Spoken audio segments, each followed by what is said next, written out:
Hey guys, I'm JanetOnOccasion, and today we're playing the Total War Warhammer II Battle Replay. So, this one was sent in by Shetland Apache, which means you know it's going to be interesting.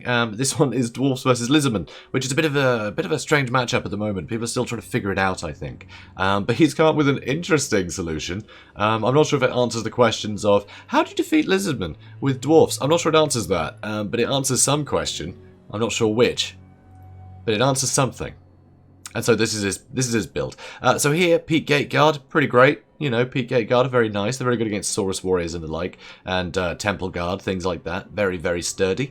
Very good damage dealers. Also, he has the Grumbling Guard, which are very nice. Very high melee defense at 51. A lot of armor as well. Good armor piercing. And also, they have that beautiful aura that keeps vigor nice and high. Because vigor is a weird one. When people get tired, their armor gets worse. It makes no sense. You'll never see it on the tooltip, but that's something that being tired does. So it's a bit weird. Anyway, he also has 2 runesmiths. These runesmiths, they have the rune negation and the rune of wrath and ruin. So they see any healthy unit or anything quick that they want to slow down, rune of wrath and ruin. Brilliant. If they want to take less damage, which of course they do, they can just use the rune of negation, one then the other. So they can just alternate between the two, and it basically means that your whole army is going to be taking 22% less damage most of the time. Giant Slayers in the middle for all of the anti-large, so if they are getting swarmed by things like Horned Ones, he's got it covered. Because, yeah, Horned Ones and Feral Cold Ones, any of the Cold One units are very, very good here. So having a bunch of Giant Slayers can be very useful. He also has Thorgrim Grudgebearer, and Thorgrim, of course, does bolster some stats here. So he's got Stand Your Ground, which of course will just put melee defense up to sort of 80 odd, or in the case of the Norgrimling's Ironbreakers here, it'll put it up to, I think, 105 or something crazy. It's ludicrous. It is insane melee defense these guys have. Very, very sturdy. And when you're completely outnumbered, those blasting charges come in handy a lot too. Also, Thorgrim has some other toys. He's got magic damage, which, you know, can be useful in certain circumstances, but it's not the most useful thing in the world. Also, he can lower melee defense by 27 on a unit, which is really nice. He can add melee attack to everybody.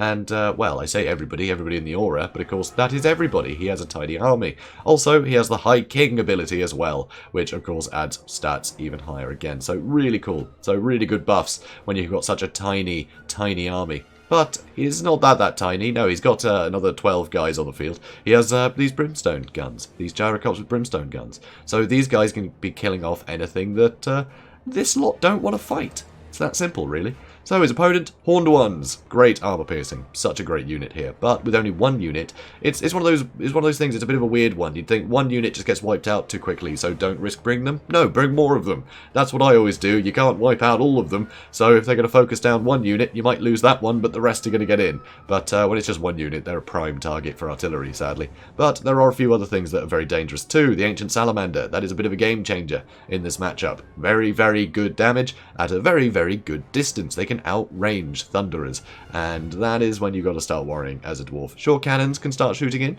and there isn't a lot to shut down any artillery in this army, not really, so that might have been a miscalculation, but here, I guess he's free from artillery, but not free from gyrocopters, so yeah, hit and miss there. But here, Red-Crested Skinks, obviously very nice to have that armor piercing, and having a lot of them, it's very good. These guys can get in to any of the weaker dwarfs. They can absolutely trounce dwarf warriors, but Longbeards will still hold them off for a long time. They just don't have the melee attack to get over the melee defense of the more elite units, but it is nice to have sort of a cheap-ish unit. I mean, they're less than 600, and they will just decimate any of the cheaper units. If these guys get into the back line, they can just hew through anything like Thunderers or Quarrelers or Rangers. It doesn't matter. These guys will just deal with them. So they're a very good unit, but they're not going to trade cost effectively against the more elite units, such as everything here. So that's a bit of a pity. Does have a load of javelins as well. The javelins are kind of nice to get some initial damage in before you charge in. But, and also kind of nice in case there are a load of gyrocopters running around. At least you can attack them with something. And there is Lord Croak, Krokgar. There's the Legion of Chukwa for that beautiful missile resist aura, which is very, very cool. And also the Cohort of Sotek that are unbreakable, which is very, very nice. So speeding things up. So Lord Croak, that's going to be scary. That is scary. His spells, big AoE, and yeah, when your whole army is squidged in like that, it could do some good work. It could do some very good work. Here, Lord Croak, I think, should be a priority. He's going to be far more dangerous than, you know, the Horned ones would be. So I think leave the Horned ones alone. That's fine. You can just hit them with a load of runes of Wrath and Ruin and throw Giant Slayers at them. You can't really do that with Lord Croak or the Ancient Salamander that can both do damage at a massive distance. So I'm not sure the Horned ones were really the priority here. But now you can see that the Ancient Salamander is taking some damage, and he is starting to do some damage in kind. He can see the Peak Gate Guard starting to get hurt here. Starting to get hurt. Rune Negation being procced, which is very nice, so 22% damage resistance. Very, very good to see. But here comes the first spell. Lord Croak is about to unleash his first what's it called? Deliverance of Itza. So here, big old explosion, and that's half the unit of Giant Slayers, and the Peak Gate Guard are down to about half health now. Even did some damage to the Grumbling Guard. That is devastating. That is such a huge chunk of the army, you know, just damaged beyond repair, a lot of them. This is bad. This is very bad news. But the Ancient Salamander is still getting blasted by gyrocopters, which is very nice, but he is still doing some damage, and these Peak Gate Guard are really suffering. And since it's the Peak Gate Guard, they're going to take the charge from most of the army. That's not ideal, because they're damage dealers, you know. They're the damage dealers. They don't have as good defense as the rest. Obviously, the Rune Negation will help. So here you can see the Horned ones have been taking Rune of Wrath and Ruins as they've been coming in as well, and now the Giant Slayers are running in to try and react. But the Horned ones, very cleverly, they're pulling away, and the Red-Crested Skink Chiefs are going to charge in. Although they're armor-piercing units, they're still going to trade very cost-effectively against the Giant Slayers. Now you can see Norgrim's Ironbreakers are throwing the Blasting Charge in, now that these guys are all piling up on top of each other. Kroq-Gar is in the fray as well, and now Thorgrim is going to start charging in here. A Supreme Shield of the Old Ones is going to give these guys huge damage resistance. It's even better than the Rune Negation, which is very sad. And the Horned ones are getting to the Norgrim Ironbreakers. Stand Your Ground has been used, which is gigantic. I don't know where they are. Where are they? Hello, Peak Gate Guard. So they even have... nope, that's worn off already. Okay, never mind. They had a lot of melee defense. The whole army did from that Stand Your Ground. That's the beauty of all these AoE abilities when you have such a small army. But here, another Deliverance of Itza coming in. And yep, there we go. That's 2 units basically wiped out. But the Ironbreakers did run from it very wisely, so they did get off pretty much scot-free. Over here you can see one Brimstone gun is chasing away the Ancient Salamander. Make sure he won't come back. And yep, still getting shot. He won't be able to get back to the front line anymore. And the other 3 gyrocopters can start coming in and doing some work. But this is a bit of a problem, because right now it's 2 heroes and a lord fighting the entire army. The Ironbreakers just haven't been able to get into this fight yet. But, I mean, this is juicy. This is very, very juicy indeed. And that is a stupid amount of value that those Brimstone guns just got. Those bombs just took everything down to about half health, which is incredible. Absolutely incredible. Sadly though, Kroq-Gar can beat the snot out of Runesmiths. Runesmiths are not going to be able to fight Kroq-Gar in a fight like this. So one of them is running away and the other one is close to breaking. Very close to breaking. So, Ironbreakers, they're starting to come in.